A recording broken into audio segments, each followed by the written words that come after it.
jo se kemi zgjedhur ne ta bëjmë armik, po se ka tentuar të na shkatrojë të gjithë investimin që kemi bërë për infrastrukturën digjitale, është Republika Komeniste e Iranit.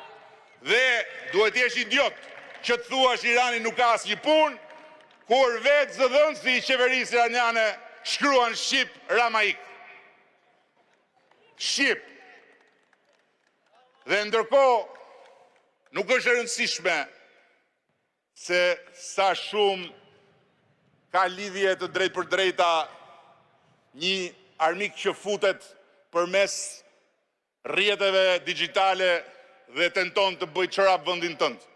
Nuk është si fiet që priten, por është se si dikush tjetër shfrytëzon ty, shfrytëzon sinqeritetin tënd për ta bërë çorap vendin tënd. Dhe nga ana tjetër, si shpjegohet që është hedhur përpjet gjithë dynjaja që ka të bëjë me turizmin në Greqi? Si shpjegohet kjo? Jo qeveria greke, jo politika greke. Gjithë dynjaja.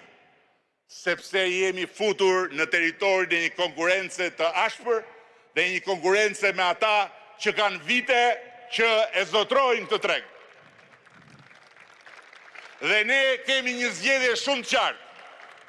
O do pranojmë që do të rrim mbrapa, o do të vendosim që do të ecim për të kaluar në ligën e tyre përfundimisht. O do pranojmë që ndërkohë që Greqia, Malizi, Kroacia, Slovenia dhe të tjerët patjetër do t'i ofrojnë mikpritje dhe do t'ju marrin lekët atyre që janë më të pasur, ndërsa ne do jemi vendi ku do vinë me bukë me vete turistët, ose do vendosim që ne do të bëhemi për këtë zonë si që është Dubai në kuptimin e atraksionit për lidhjen e mesme. Jo në kuptimin e formës, po të atraksionit. Si do bëjmë ne?